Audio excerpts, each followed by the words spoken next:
Vivekananda Educational Institutions is a gateway to quality higher education. Admissions open now. Tirchangodu Namakkal district and Sangagiri Salem district. தமிழக அமைச்சரவை இன்று விரிவாக்கம் செய்யப்பட்டிருக்கிறது. பல முக்கிய மாற்றங்கள் இதில் நிகழ்ந்திருக்கின்றன. பல்வேறு புதுமுகங்கள் அமைச்சர்களாக பொறுப்பேற்றிருக்கிறார்கள். 4 பெண்கள் அமைச்சர்களாக இருக்கிறார்கள். காங்கிரஸிலிருந்து 2 பேர் அமைச்சர்களாக பொறுப்பேற்றிருக்கிறார்கள். யார் யாருக்கு எந்தெந்த துறைகள் தற்போது ஒதுக்கீடு செய்யப்பட்டிருக்கின்றன என்பதை பார்க்கிறோம். தற்போது அண்மை செய்தியாக முஸ்லிம் லீக்கும் அமைச்சரவையில் இணைவதாக அறிவித்திருக்கிறது. அவர்களுக்கு என்ன துறை என்பது இன்னும் தெரிய வரவில்லை. சிறுபான்மையினர் நலத்துறை ஒதுக்கப்படுமா என்ற எதிர்பார்ப்பு எழுந்திருக்கிறது. செங்கோட்டையனுக்கு வருவாய்த்துறை ஒதுக்கீடு செய்யப்பட்டிருக்கிறது. முன்னதாக நிதித்துறை அவரின் வசம் இருந்தது. அது மரிய வில்சனுக்கு மாற்றப்பட்டு அவருக்கு வருவாய்த்துறை ஒதுக்கப்பட்டிருக்கிறது.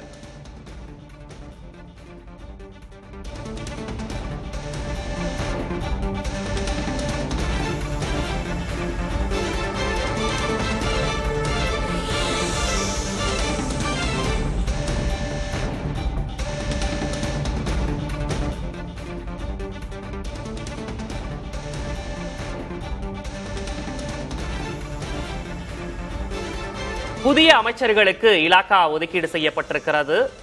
பல்வேறு புதிய முகங்களுக்கும் வாய்ப்புகள் வழங்கப்பட்டிருக்கின்றன. இன்று காங்கிரஸ் கட்சியிலிருந்து 2 நபர்களுக்கு துறைகளும் ஒதுக்கப்பட்டிருக்கின்றன. அதே போன்று ஐயுஎம்எலும் தற்போது அமைச்சரில் இடம்பெறுவதற்கு ஒப்புதல் வழங்கியிருக்கிறது. அண்மை செய்தியாக தொடர்ச்சியாக பார்த்து வருகிறோம். இது தொடர்பாக பேசுவதற்காக நம்மிடையே பத்திரிகையாளர் பிரியன் இணைந்திருக்கிறார். அவரிடம் பேசலாம். சார் வணக்கம். அதாவது திரு ஐயுஎம்எல் அமைச்சரவையில சேர்த்துக்கு ஒப்புதல் கொடுத்திருக்காங்கன்றது ஒரு வரவேற்கத்தக்க ஒரு விஷயம். அவங்களுக்கு ஒரு வாய்ப்பு கிடைச்சிருக்கு, அதை பயன்படுத்த விரும்புறாங்க.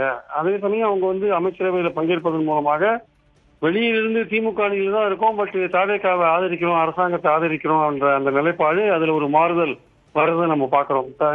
விசிகாவுக்கும் அதே நிலைப்பாடு தான். நாளைக்கு அமைச்சரவையில சேர்ந்தாங்கன்னா அவங்க திமுக அணியில இல்லைன்றதை நம்ம உறுதிப்படுத்திக்கலாம். ஸோ சிபிஎம் சிபிஐ வெளியிலிருந்து ஆதரிக்கிறாங்க. அவங்க நாங்கள் திமுக அணியில் இருக்கோம்னு சொன்னா அது பெரிய அளவு பிரச்சனையை ஏற்படுத்துறதுக்கான வாய்ப்புகள் இல்லை. ஸோ திமுக அணியை விட்டுட்டு அமைச்சரவையில் பங்கு பெற்றால் அவங்க திமுக அணியை விட்டு வந்து விட்டார்கள் என்பதை நாம் உறுதிப்படுத்திக் கொள்ளலாம். திருமாவளவன் அவர் யாரை நாமினேட் பண்றாருன்றது இங்க பிரச்சனையா இருக்கு. அவரையே அமைச்சரவையில் பங்கு கொள்ள வேண்டும் என்று விஜய் விரும்புகிறார். ஆனால் அவர் பங்கு கொள்ளணும்னா எனக்கு டெப்டி சீஃப் மினிஸ்டர் கொடுங்கன்ற மாதிரியான ஒரு விஷயத்த கேட்கறாங்க. அதுக்கான வாய்ப்புகள் ரொம்ப குறைவுன்றதுனால வன்னியர் ரெக்கமெண்ட் இருக்காதா ஒரு பேச்சு இருக்கு. ஸோ நாளைக்கும் நாளைக்கும் இந்த 2 பேர், அதாவது 35 பேர் அமைச்சரவையில் இருக்கிறதுக்கான வாய்ப்பு இருக்கு. அதுல 33 பேர் ஏற்கனவே பதவியேற்றுட்டாங்க. 2 பேர் ஐயுஎம்எல்லையும் விசிகா சேர்ந்த 2 பேர் நாளைக்கோ நாளைக்கோ பதவியேற்றுக்கிறதுக்கான வாய்ப்புகள் இருக்கிறத நம்ம பார்க்கிறோம். நம்ம இந்த சூழல்ல காங்கிரஸ் தவேக தலைமையிலான கூட்டணி அரசு புதிய முகங்கள் பலரை தாவேக்கால போட்டிருக்கிறத நம்ம பார்க்கிறோம். ஸோ கிட்டத்தட்ட 19 மாவட்டங்களுக்கு ரெப்ரசன்டேட்டிவ் இல்லைன்றதை பார்க்கிறோம். தாவேக்காவே 8 மாவட்டங்கள்ல எந்த எம்எல்ஏக்களும் இல்லைன்றதையும் நம்ம பார்க்கிறோம் நம்ம. ஸோ இந்த மாதிரி ஒரு மாவட்டத்துக்கு ஒரு அமைச்சர் அப்படியே இந்த விஷயங்கள்ல சாத்தியம் இல்லைன்றதுனால பொதுவாகவே இந்த அமைச்சர்கள் 19 மாவட்டங்களுக்கும் இல்லைன்றத ஒரு பெரிய விஷயமா எடுத்துக்காம அமைச்சர்கள் எல்லாம் தமிழ்நாட்டுக்கு முழுக்க அமைச்சர்கள் அந்த ஆங்கிள் தான் விஜய் டீல் பண்ணிருக்காரு அப்படின்ற ஒரு விஷயத்தையும் நம்ம பாக்குறோம். நம்ம 7 பட்டியலினத்தவர் சேர்ந்தவர்கள் அப்ப இப்போ இலாக்காக்கள் மாத்திருக்கிறது. இவர் செங்கோட்டையன் நிதியிலிருந்து அவர் வருவாய்த்துறை அமைச்சரா அவரை மாத்திருக்கிறது நம்ம பாக்குறோம் நம்ம. சோ இந்த மாதிரி எல்லாம் இருக்கும்பொழுது இந்த எஸ்ஆர்என்சி ஸ்ரீரங்கத்திலிருந்து தேர்ந்தெடுக்கப்பட்ட அந்த ரமேஷ் அவருக்கு கொடுத்துருக்கிறது ஒரு முக்கியமான ஒரு விஷயமா நம்ம பாக்குறோம். ஸ்ரீரங்கம் அது பதவி ஏற்றவுடனே எம்எல்ஏ ஆன பிறகு அவர் பலவிதமான ஆக்டிவிட்டிஸ் அவர் அங்க பண்ணதை பார்த்தோம். அதை பார்த்து விஜய் ஓரளவுக்கு எச்ஆர்என்சி இவர் கொடுக்கலான்ற எண்ணத்துல கொடுத்துக்கிறதா நம்ம பாக்குறோம். நம்ம இந்த சூழல்ல இந்த அமைச்சரவை விசிகாவும் ஐயுஎம்மும் சேரும்பொழுது இந்த அமைச்சரவை ஒரு முழு வடிவம் பெறுவதற்கான வாய்ப்பு இருக்கு. இதுல அதிமுக பிரிந்து வந்த குழு அது சேர்றதுதான் ஒரு முக்கியமான கேள்விக்குறியான ஒரு விஷயமா இருக்கு. அவர்கள் வெளியிலிருந்து எவ்வளவு நாள் ஆதரிக்க போறாங்க, அவங்க விஷயத்தை சபாநாயகர் எந்த அளவுக்கு சீக்கிரம் தீர்த்து வைக்க போறாரு, அது எந்த பிரச்சனைகள் எந்த அளவுக்கு சட்ட ரீதியான ஒரு வடிவம் வரப்போறதுன்றதை பொறுத்து இருந்தா பார்க்கலாம். ஆக்சுவலா இப்போ காங்கிரஸ் அமைச்சரவை இடம்பெற்றாங்க, ஐயுஎம்எலும் இடம்பெறுவது ஒரு முழுமை பெறும் அப்படின்றத சொல்லியிருக்கீங்க. விசிகாவும் வந்தா அப்படின்னு சொல்லி இப்போ தேர்தல் முடிவுகள் வெளியான உடனே காங்கிரஸ் திமுக கூட்டணியை முடிச்சுட்டு முழு ஆதரவு தாவேக்காவுக்கு கொடுத்திருந்தாங்க. இப்போ இந்த விஷயத்தை பொறுத்த வரைக்கும் தாவேக்காவுக்கு ஆதரவு கொடுக்கும் போதும் கூட கம்யூனிஸ்ட் கட்சிகள் என்ன நிலைப்பாட்டை எடுக்கிறாங்களோ அதே எடுப்போம் அப்படின்னு தான் விடுதலை சிறுத்தைகள் கட்சி வந்து அந்த நிலைப்பாட்டை எடுத்திருந்தாங்க. அப்படி இருக்கக்கூடிய ஒரு சூழ்நிலையில இப்போ வந்து விசிக என்ன முடிவு எடுக்க வாய்ப்பு இருக்கு சார் உங்களுடைய பார்வையில? விசிகாவுடைய லட்சியம் என்னன்னா அதிகாரத்துல பங்கு பெறுவது என்பது அவருடைய லட்சியம். அந்த லட்சியத்துக்கான அடையறதுக்கான ஒரு வாய்ப்பு வரும்போது அவங்க வந்து அதை அவைல் பண்றதுக்கான முயற்சி அவங்க இறங்குறதுல எந்த விதமான தவறும் கிடையாது. ஆனால் என்ன பிரச்சனைன்னா விஜய் வந்து இவர்களை இழுத்து அமைச்சரவைக்குள்ள வந்து விசிகாவை இழுத்து போட்டுட்டா ஆதரவை வந்து உறுதிப்படுத்திக்கலாம். வெளியிலேருந்து ஆதரிப்பது என்பது ஒரு நிலையற்ற தன்மையை குறிக்கிற ஒரு விஷயமா இருக்கும். அதே சமயம் ஐயுஎம்லையும் விசிகாவையும் உள்ள இழுத்து போட்டா ஒரு நிலையான ஆதரவு என்கிற ஒரு விஷயம் அங்க வரும்.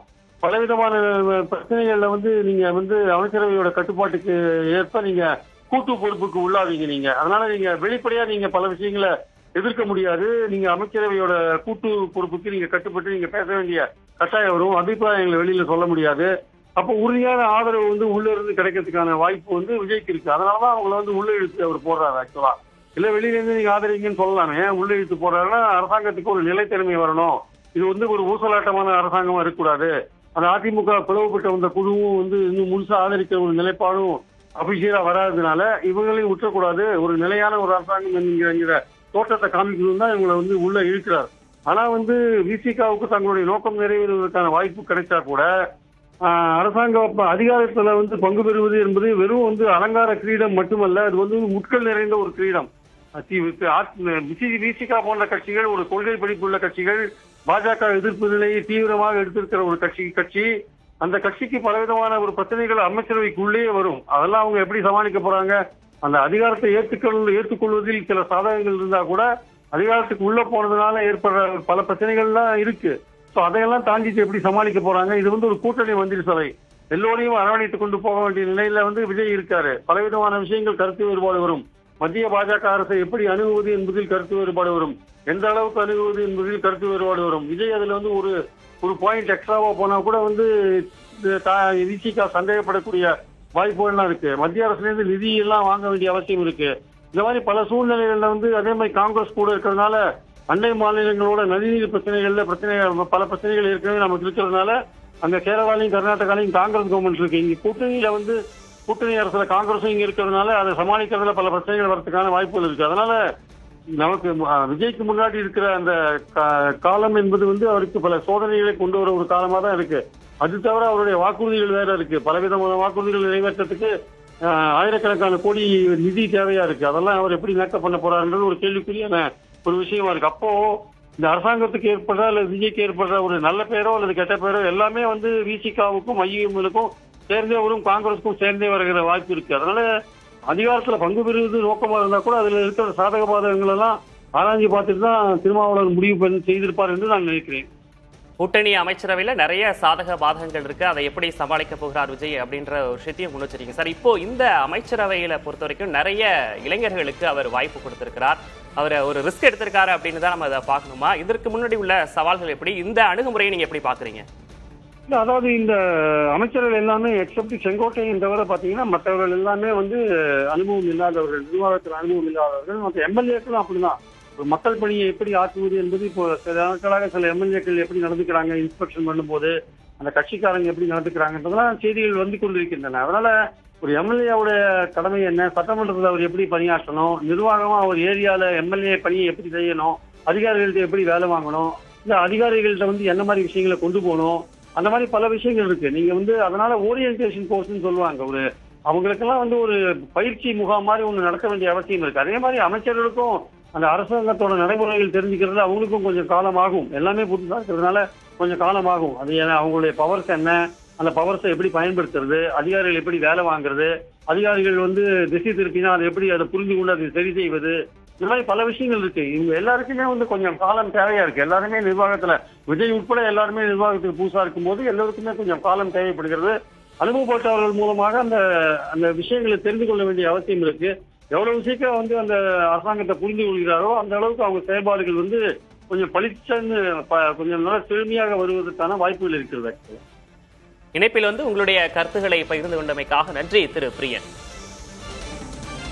Vivekananda Educational Institutions is a gateway to quality higher education. Admissions open now. Tirchangodu, Namakkal district and Sangagiri, Salem district.